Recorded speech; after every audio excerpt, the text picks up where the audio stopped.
네, 안녕하세요. 루채널 루루입니다. 오늘 시황 관련해 좀 말씀을 드릴 건데, 우선 미증시 같은 경우에는 좀 고용 부분에서 좀 괜찮게 나오면서 좀 수요일 날 좀 괜찮게 좀 움직여 줬어요.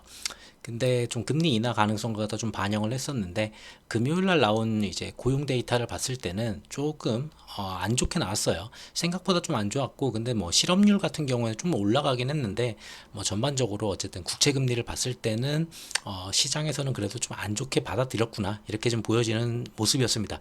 근데 뭐 시장 자체는 뭐 그렇게 크게 빠지지는 않았거든요. 뭐 마이너스 0.23% 정도 빠졌으니까 뭐 그렇게 크게 빠지지는 않았는데, 국채금리만 좀 요동을 쳤던 것 같아요. 아무래도 좀 이따 설명드리겠지만 국채금리가 워낙에 많이 빠졌다 보니까 거기서 어차피 기술적 반등이 나와야 되는 구간에서 뭐라도 하나 붙이면서 좀 움직이다 보니까 좀 국채금리가 좀 세게 올라가지 않았냐, 결국은 다시 또 조정을 받지 않을 거냐, 이렇게 좀 생각하고 있어요.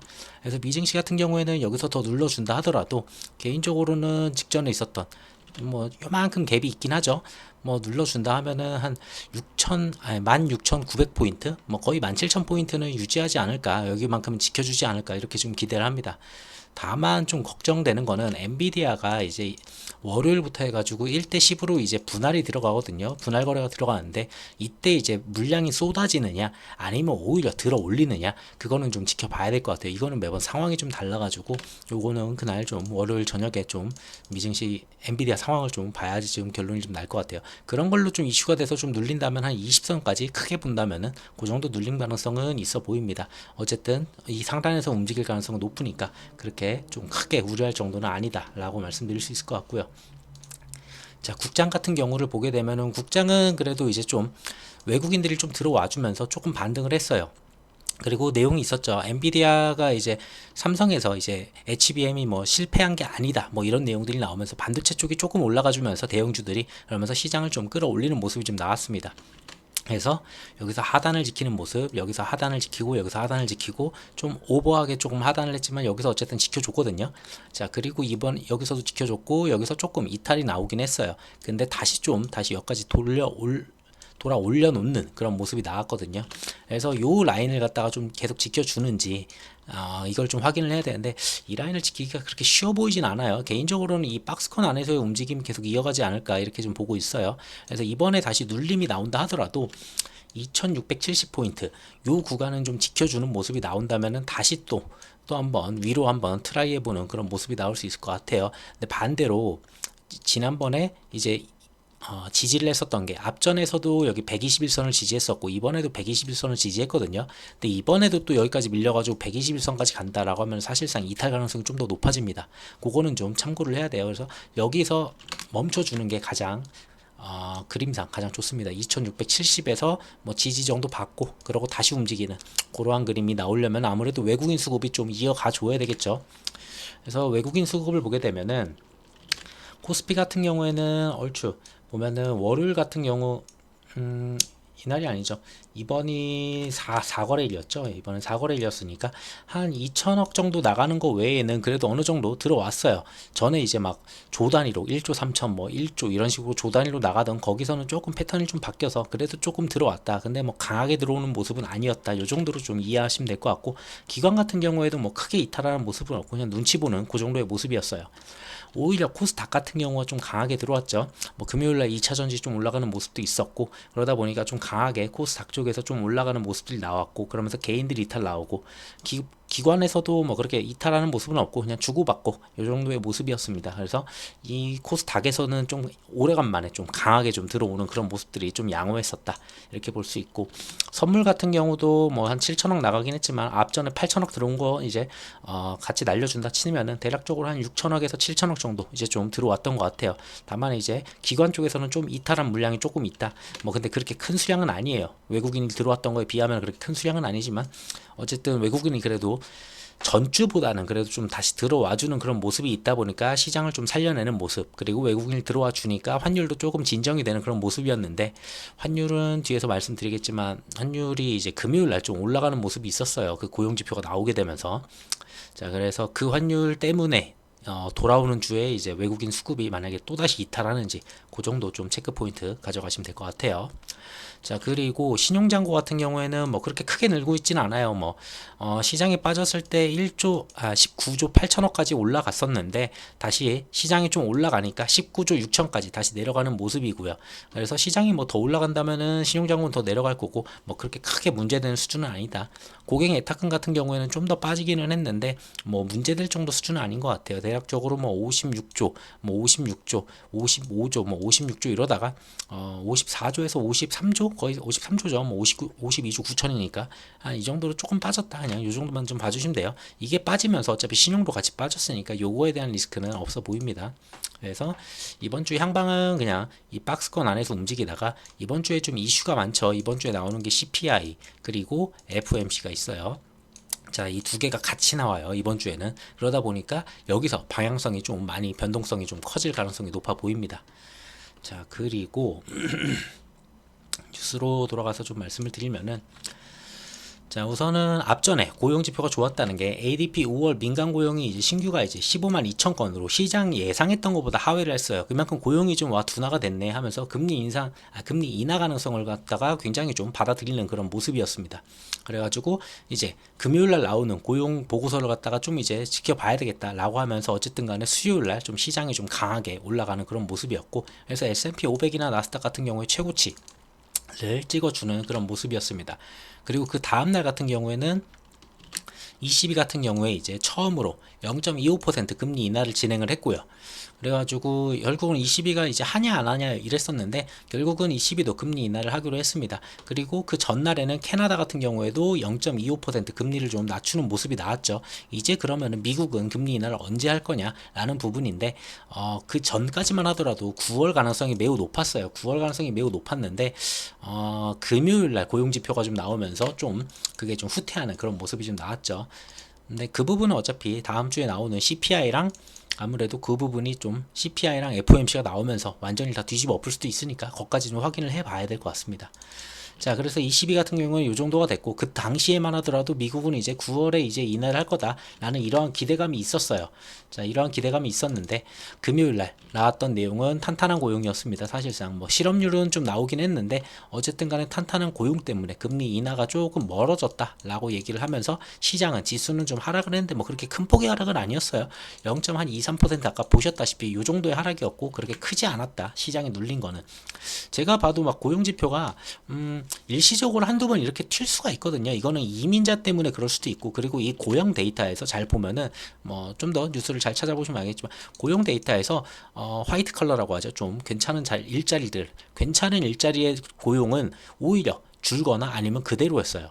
근데 안 좋은 일자리라고 하죠. 이제 나라에서 억지로 찍어 올리는 고용 일자리나 아니면은 뭐 레저나 이런 곳에서 이제 들어가는 그런 고용 일자리가 좀 많이 늘었더라고요. 자, 그런 수치로 이제 올라갔다라고 보다 보니까 저는 개인적으로 다음 CPI, FOMC에서 예상치만큼만 나와준다면은 국채금리는 다시 또 하락하지 않을까 그렇게 보고 있어요. 자, 그래서 시장 이제 참여자들 같은 경우에는 5월에 이제 비농업 고용지표하고 연준 금리 인하 경로를 갖다가 이제 주목을 했는데, 자, 고용이 이제 27만 2천이 증가된 것으로 이제 좀 발표가 났죠. 그리고 실업률 같은 경우에는 전월이 이제 3.9%인데 오히려 4% 이건 괜찮았어요. 근데 문제가 됐던 거는 시간당 임금이에요. 제가 이 데이터를 안 가져왔는데 시간당 임금이 안 좋아졌고 실업률이 높아졌지만 명분이 좀 약해졌다. 뭐 이런 내용입니다. 그래서 금리 인하 시기를 뭐 이제 11월이냐 9월이냐 약간 이런 식으로 좀 얘기가 좀 돌아가는 그런 모습이다. 이렇게만 보시면 될 것 같아요.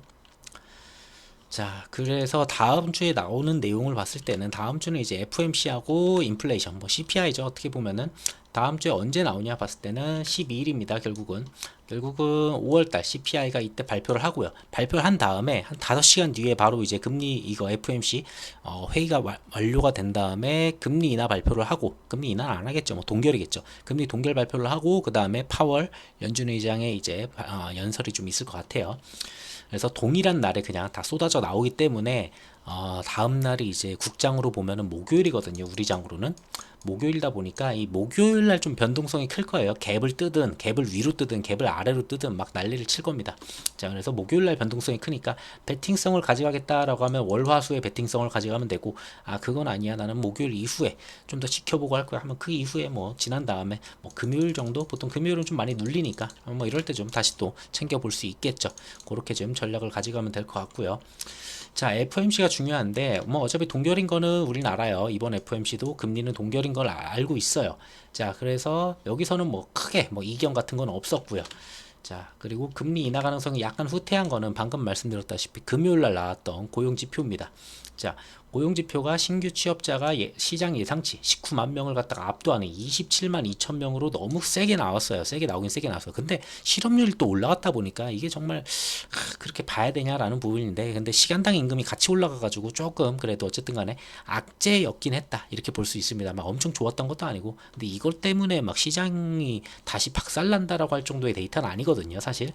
오히려 더 중요한 거는 다음 주에 나오는 CPI가 훨씬 더 중요하고요. 그리고 FOMC에서 나오는 결과가 더 중요하겠죠.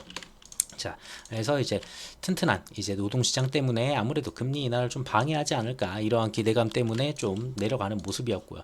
그래서 패드워치에서 보게 되면은 9월 달에, 원래는 9월 달에 여기 이제 금리 인하 가능성이 한 70%가 됐어요. 한 70%가 됐었는데, 자, 근데 지금 이제 한 50%까지 내려오는 그런 모습이에요. 그래서 9월 달 가능성도 좀 낮아졌다. 근데 이게 다시 또 확 올라갈 수 있는 거는 이번 CPI하고 FOMC에서 어떻게 나오느냐에 따라서 완전히 내려가거나 완전히 다시 또 올라갈 가능성이 있겠죠. 그러면서 금리 인하 가능성을 갖다가 좀 더 열어둘 수 있을 거는 같습니다. 그래서 이번 데이터가 좀 많이 중요하다고 보는데, 자, 그럼 이번 데이터가 언제 나오냐 봤을 때는 수요일날 저녁에 나옵니다. 수요일날 저녁에 우선 근원부터 예상치를 보게 되면은, 근원 같은 경우에 이제 MOM 같은 경우에는 원래 0.3에서 0.3 이런 식으로 좀 예상이 되고요. 그리고 이제 근원에서 이제 YOY를 보게 되면은 3.6이 나왔는데 3.5를 예상을 합니다. 어쨌든 간에 조금은 빠져요. 조금은 빠지는 모습이고, 그리고 소비자 물가 지수 이제 이걸 보게 되면은 YOY, MOM을 보게 되면은 뭐 YOY는 3.4에서 3.4 그대로 유지를 합니다. 근데 MOM 같은 경우에는 0.3에서 0.1로 소폭 빠집니다. 소폭 빠지니까 어쨌든 간에 빠져가는 그림은 맞다. 그래도 조금이라도 빠져가는 그림은 맞다. 만약 이대로만 나온다면은, 그러면은 시장은 뭐 환호까지는 아니어도 안도하는 모습에서 조금 더 시장은 조금 더 하락하는 그런 모습은 나올 수, 시장이 하락하는 게 아니라 국채 금리가 좀 하락을 하고, 그리고 시장은 오히려 상승을 하겠죠. 그런 모습을 좀 나타낼 수 있을 것 같고요. 자, 이날 이제 9시 반에 이렇게 좀 발표를 전부 다 하거든요. 그날 9시 반에 발표를 하고, 자, 3시에 이제 금리가 나옵니다. 어차피 금리가 동결인 거 아니까, 우리 금리는 동결인 거 아니까 이건 별로 필요가 없는데, 자, 3시 반에 FOMC 기자회견이 있죠. 자, 요거까지 이제 전부 다 끝나면은 국장은 목요일 날 아침을 이제 맞이하게 되기 때문에 목요일 날 CPI와 FOMC 모든 데이터가 다 반영되는 움직임을 보일 거예요. 그래서 요 날이 좀 많이 중요하겠다라고 좀 보여집니다. 자, 그리고 자, 이제 지난주 내용이랑 다음 주 내용까지 봤는데, 이제 이스라엘 쪽을 보게 되면은 하마스 같은 경우에는 원래 이제 미국에서 제안을 했죠. 3단계 이제 휴전안을 제안을 했는데, 이스라엘 같은 경우에는 이스라엘은 이제 어느 정도 좀 그걸 반영해가지고 휴전을 하려고 했는데, 이번에는 하마스가 좀 이거를 거부하는 모습이에요. 그런 3단계 말고 완전히 영구 휴전으로 이제 좀 해달라, 이런 식의 요구가 좀 나왔고요. 그러다 보니까 휴전하려는 그런 모습들이 조금 연기가 되는 그런 모습입니다. 원래는 해당 휴전안은 이제 처음에 6주 동안 완전히 정전을 하고, 그 다음에 이스라엘의 모든 인구 밀집 지역에서 이제 뭐 하고 뭐 이제 철수를 하고 인질을 갖다 교환을 하고, 그 다음에 이제 모든 생존의 인질이 끝나고, 그 다음에 영구적으로 이제 적대 행위를 중단을 하는 그런 모습이었어요. 그 다음에 이제 가자지구 재건도 좀 시작을 하고, 뭐 인질 시신들을 갖다가 송환하는 이러한 3단계로 이제 좀 구성이 됐는데, 이런 거 아니고 지금 하마스는 당장 완전히 영구 휴전을 갖다가 하게 해달라라는 건데, 자, 요거는 좀 이걸로 계속 얘기를 했기 때문에 지금까지 휴전이 안 됐던 건데, 다시 또 이 얘기를 한다는 거는 휴전을 안 하겠다는 거죠. 그러다 보니까 미국은 이제 하마스 지도부한테 얘기를 합니다. 너희들 제재를 할 거야. 지금까지 이 정도로 해줬으면 웬만하면 휴전안을 들어 먹어야지 라고 하는 건데, 자, 안 들어 먹으니까 결국은 너희를 제재를 할 거고, 너희를 카타르에서 추방하는 걸로 이제 좀 진행을 하겠다. 휴전안 받아들여라. 이겁니다. 그냥 압박하는 거죠. 휴전을 갖다가 지금 압박하는 거고. 자, 그러면서 미국은 카타르와 이집트를 통해서 이제 경고를 좀 했습니다. 결국은 이 하마스가 이걸 안 받아들이면은 아무래도 이러한 쪽으로 좀 더 푸시가 들어갈 수가 있고, 하마스가 저 3단계 휴전안을 받아들인다면은 뭐 시장은 조금 안정되는 모습을 좀 더 가져가지 않을까 그렇게 보고 있어요. 뭐 당장에 뭐 저기서 전쟁이 일어나고 있다 보니까 더 크게 일어난다 해도 뭐 크게 시장을 갖다가 뭐 출렁거릴 정도로 움직일 가능성은 낮아 보입니다. 자, 그러다 보니까 블링컨 같은 경우에 또 다시 이제 중동으로 또 보내는데, 휴전 진전을 위해 가지고 다음 주에 이제 뭐 이스라엘과 이집트, 카타르 등을 갖다가 방문을 해가지고 쟤네들이 하마스가 좀 휴전안을 수용하도록 좀 옆에서 계속 좀 푸시를 하도록 좀 가서 건드려 주려고 하는 것 같아요. 그래서 분쟁 확대도 안 되고 이제 좀 마무리를 하자라는 부분으로 계속 좀 밀어붙이고 있습니다. 자, 우크라로 돌아와서 얘기를 하면은, 우크라 같은 경우에는 지금 계속 전쟁 중이죠. 근데 이제 지금 바이든이 프랑스에 갔어요. 프랑스에 가서 이제 좀 국제 안보 회의를 갖다가 논의를 하는데, 여기서 이제 나온 내용은 우크라를 외면하지 않겠다, 우크라 지원을 더 해주겠다라는 부분입니다. 아무래도 이스라엘 갖다가 휴전으로 좀 마무리를 짓는다면은 우크라한테 좀 더 힘을 써줄 수 있겠죠. 지금 전쟁을 두 군데를 갖다가 지금 같이 가져가다 보니까 미국도 좀 힘든 부분들이 있어요. 자, 이러한 내용들이었고, 자, 그리고 지난주에 말씀드렸다시피 미국의 미사일로 이제 지금까지는 러시아 본토 공격이 안 됐는데, 본토 공격은 일부는 좀 풀어주겠다라는 부분이 있었어요. 근데 제한되는 부분은 이제 미국 무기로 모스크바까지 공격하는 거는 절대 안 된다라고 얘기를 했습니다. 국경 인근에서만 이제 무기를 사용하라. 그 국경 인근에 있는 뭐 이제 기지나 이런 것들 타격할 때 그럴 때 쓰지, 너희가 이제 저 안에까지 막 모스크바까지 공격하고 이러는 건 절대 인정이 안 된다라고 얘기를 했습니다. 마크롱 같은 경우도 원래는 이제 파병을 갖다가 지원을 할까 말까 하면서 러시아 눈치를 보고 있었는데, 미국의 모습을 보니까 우리도 좀 해도 될 것 같아 라고 느꼈는지 우크라한테 파병도 할 거고, 그리고 전투기까지 지원을 한다. 그리고 프랑스 같은 경우에도 러시아 공격을 또 허용을 해준다고 합니다. 그러니까 미국의 눈치를 봤던 거죠. 미국이 어떻게 하는지 보고서 뭐 얘네들도 좀 따라서 하는 그런 모습이었던 것 같아요. 그래서 프랑스 무기로도 러시아를 공격할 수 있게 해줬습니다.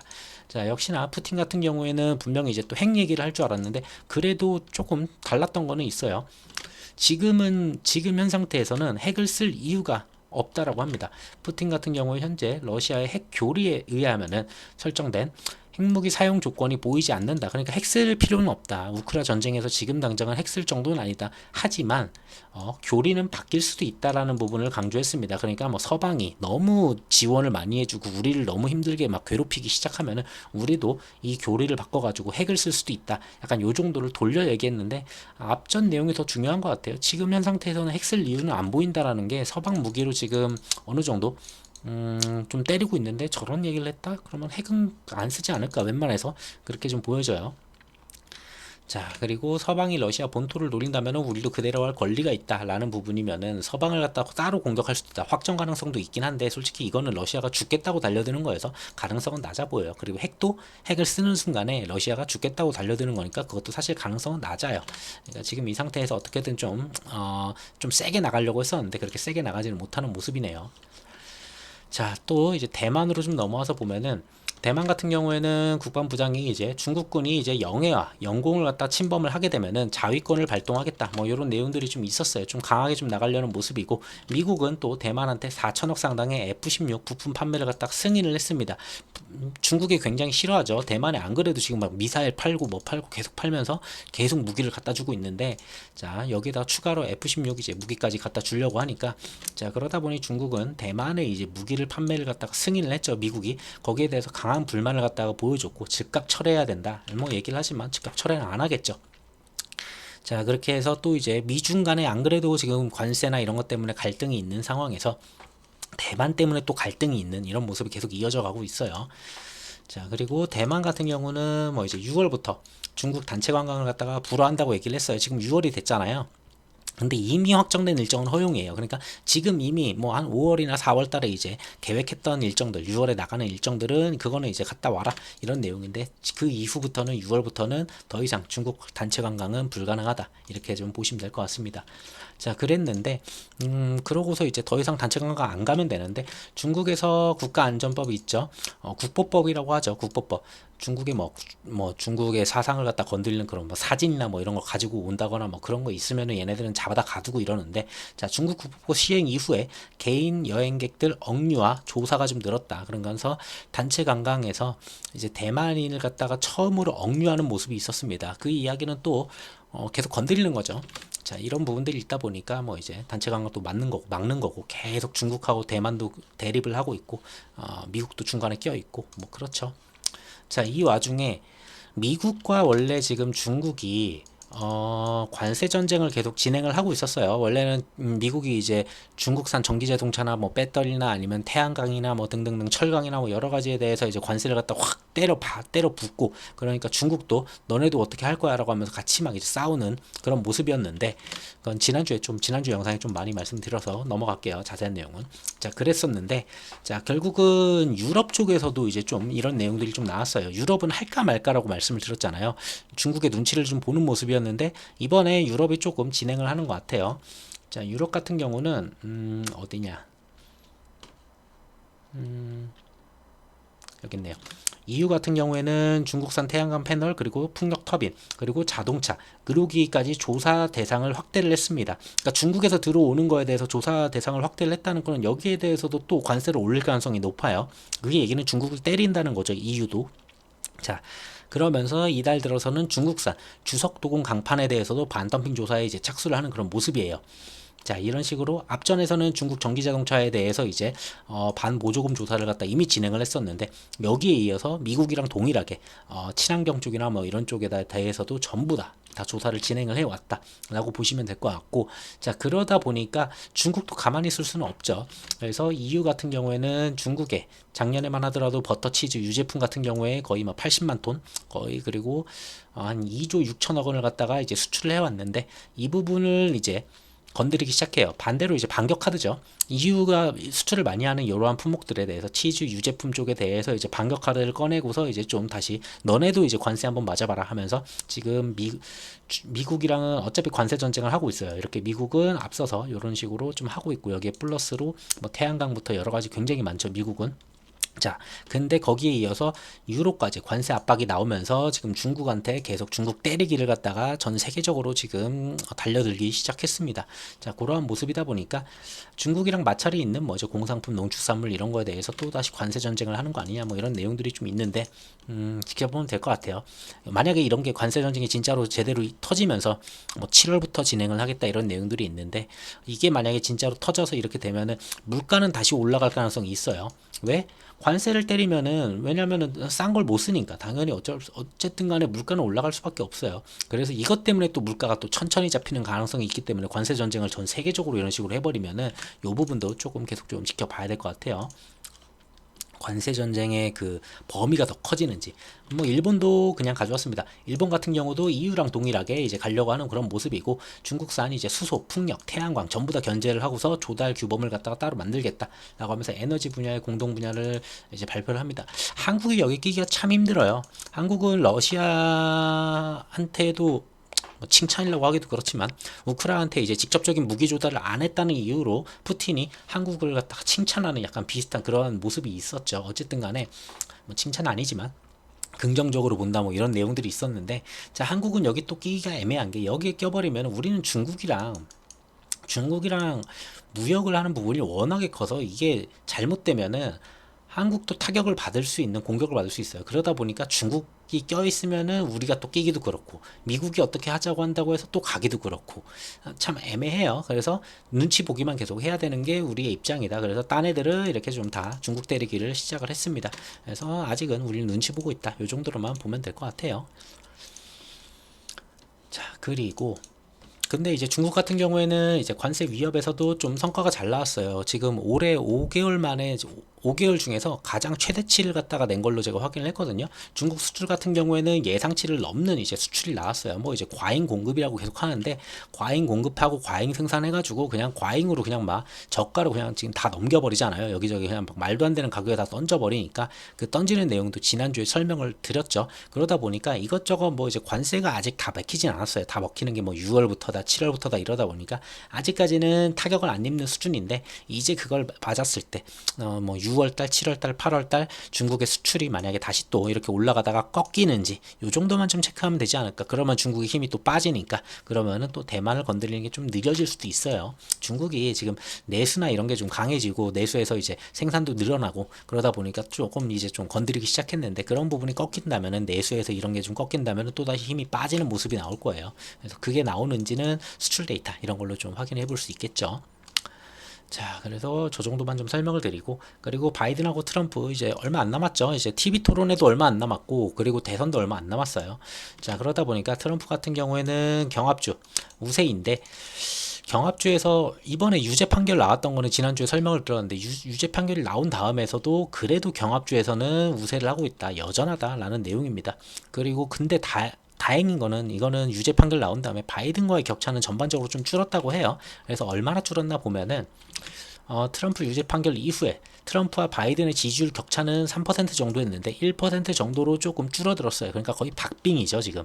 유죄 판결이 나왔는데도 이 정도면은 웬만해서 이거 거의 박빙으로 가지 않을까, 이렇게 좀 보여져요. 근데 이렇게 보면은 또 금리 인하 쪽으로 좋게 본다라면은 오히려 더 좋아요. 바이든이 이렇게 좀 간당간당해져야지 오히려 금리 인하를 하려는 의지가 더 높아지거든요, 바이든 같은 경우에. 왜냐면은 트럼프를 갖다 쉽게 이기고 있으면은 금리 인하에 대해서 그렇게 강조할 필요가 없어요. 왜냐면 중산층의 표를 갖다가 한 표라도 더 아쉬운 게 없으니까. 하지만 만약에 1%밖에 차이가 안 난다 이랬을 때는 이 표 한 표 두 표가 굉장히 중요해지거든요. 그랬을 때는 크게 한 번에 움직일 수 있는 게 한 표 두 표, 이걸 갖다가 생각한다면은 금리 인하를 어떻게든 마련을 해야 되겠다라는 게 바이든의 전략이 될 수가 있어요. 이제 뒤로 가면 갈수록, 가까워지면 가까워질수록 바이든은 이제 위태위태하다 보니까 금리 인하 가능성을 갖다 좀 더 높일 거예요. 뭐가 되든 안 되든 우선 내리고 보자라고 할 거예요. 지금 뭐 물가가 내리든 뭐 하든지 상관없이. 자, 그리고 바이든 같은 경우도 이제 TV 토론에서 앞두고서, 바이든이 지금까지 원래 했던 게 불법 이민국자를 갖다가 다 받아주고 있었어요. 그러다 보니까, 다 받아주니까 이게 일자리가 계속 사람들이, 고용 수치가, 신규 고용이 계속 늘어났던 거예요. 근데 뭐 시간당 임금이 뭐 이번에만 좀 튀긴 했지만 시간당 임금도 계속 내려가고 있었잖아요. 그 이야기는 사람들이 계속 들어와서 그랬어요. 그래서 미국의 그 고용 데이터에 조금 에러가 있다가 보는 부분들이, 불법 입국자들이 너무 많아가지고 얘네들이 차지하는 그 일자리, 그런 부분들 때문에 이게 고용이 쉽게 안 죽는구나, 이런 내용이 있었는데, 그건 이제 바이든이 이제 다 들어와라, 약간 요런 느낌이었잖아요. 근데 이제 트럼프 같은 경우에는 오히려 미국과 멕시코 사이에다 장벽을 세웠던 애고, 근데 이제 요걸로 이제 한마디를 들을 것 같으니까 이번 TV 토론회에서, 그래서 남부 국경에다가 불법 이민국자 망명을 갖다가 제한을 했습니다. 더 이상 들어오지 마라고 이제 막은 거예요. 원래 얘가 하던 그 방식이 아니에요. 얘는 다 받아주는 애였었는데, 자, 근데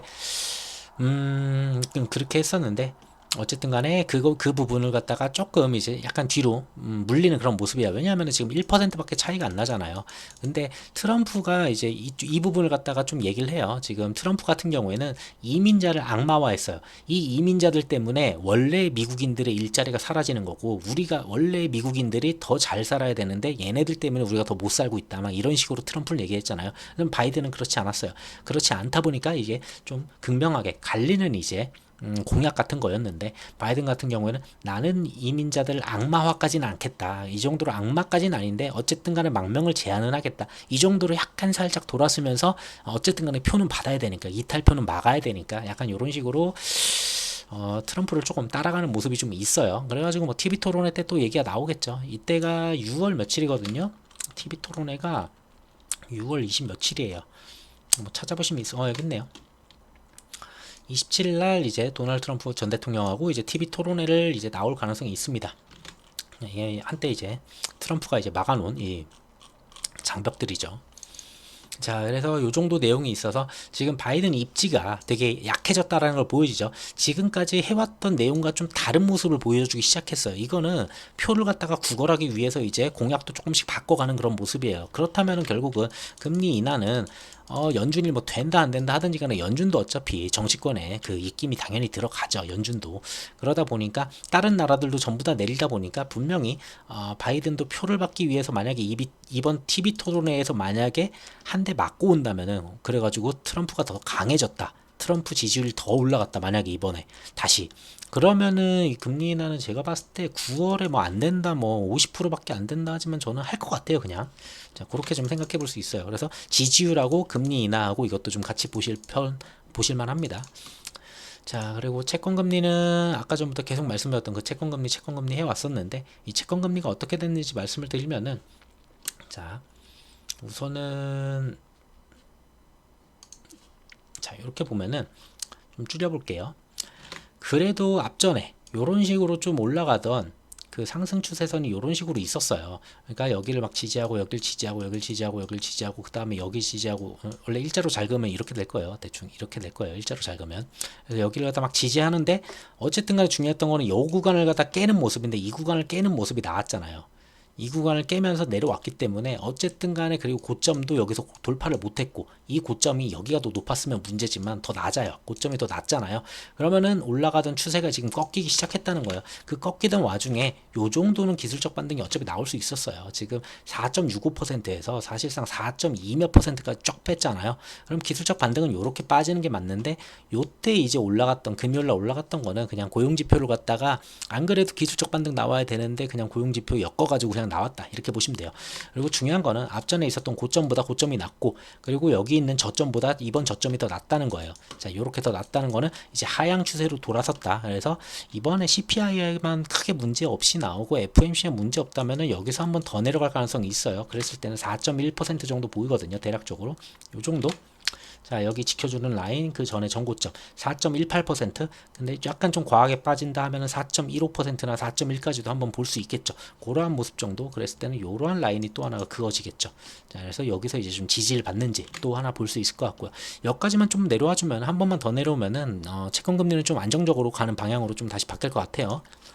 자 그리고 달러 같은 경우도 뭐 금요일날 다시 좀 치솟긴 했어요. 뭐 이제 주중에 이제 4일 동안에 이 4일 동안에 이제 좀 빠졌거든요. 그래도 외국인들 수급도 좀 들어오고 하면서 1390원까지 막 찍다가 그래도 1300 다시 60 몇 원까지 좀 내려오는 모습이 있었어요. 근데 이제 금요일날 좀 다시 들어 올린 모습이 있는데 요 부분은 이제 외국인들이 또 다시 이탈이 나온다면 더 들어 올릴 가능성이 있어요. 근데 외국인 수급이 그래서 좀 많이 중요하긴 해요. 외국인들이 한번 나갈 때 막 조단위로 나가버리니까 환율이 조금 휘청휘청하는데 그 부분은 좀 더 지켜봐야 될 것 같습니다. 다음 주 이제 수급이 어떻게 되는지 지켜보면 될 것 같아요. 자, 그 정도 이제 말씀드릴 수 있을 것 같고요. 그래서 다음 주는 보셔야 되는 게 제일 중요한 게 이거 하나예요. 자, 이제 수요일 날 뭐 이제 FOMC 기자회견 그리고 CPI 요거에 따라서 완전히 시장 방향과 국채 방향 그리고 환율의 방향 모든 게 전부 다 이제 정해질 수 있는 그런 위치거든요. 다 뒤집어 엎고서 완전히 하방으로 갈래 상방으로 갈래 완전히 방향성을 확 보여줄 수 있는 그러한 데이터들이 될 거기 때문에 여기서부터 이제 좀 방향성을 좀 제대로 좀 보여주지 않을까 그렇게 좀 기대합니다. 그래서 시장 같은 경우에는 뭐 우선은 당장은 이 박스권에서 움직이겠지만 저 데이터들이 나왔을 때는 돌파하려는 움직임이 나올지 아예 그냥 쏟아져 내리는 그런 모습으로 전환을 할지 그거는 가서 봐야 될 것 같아요. 목요일 날. 뭐 개인적으로는 데이터가 저렇게 나올 거라고 봐요. CPI가 어쨌든 간에 소폭 하락하는 수준은 저는 나올 거라 보거든요. 소폭은. 그래가지고 시장에서는 리스크라고까지는 안 하고 어느 정도 해소가 됐다 이렇게 좀 나올 것 같고 뭐 파월 같은 경우는 뭐 뻔하죠. 아직은 뭐 데이터를 더 봐야 된다. 고금리를 조금 더 유지를 해야 된다. 요 내용으로 조금 더 이어갈 가능성은 있습니다. 자, 이 데이터로 조금 더 이어갈 가능성은 있는데 그 정도가 이제 한계지 않을까 그렇게 좀 보여집니다. 오늘 영상 여기서 마무리하도록 할게요. 영상 들어서 감사합니다.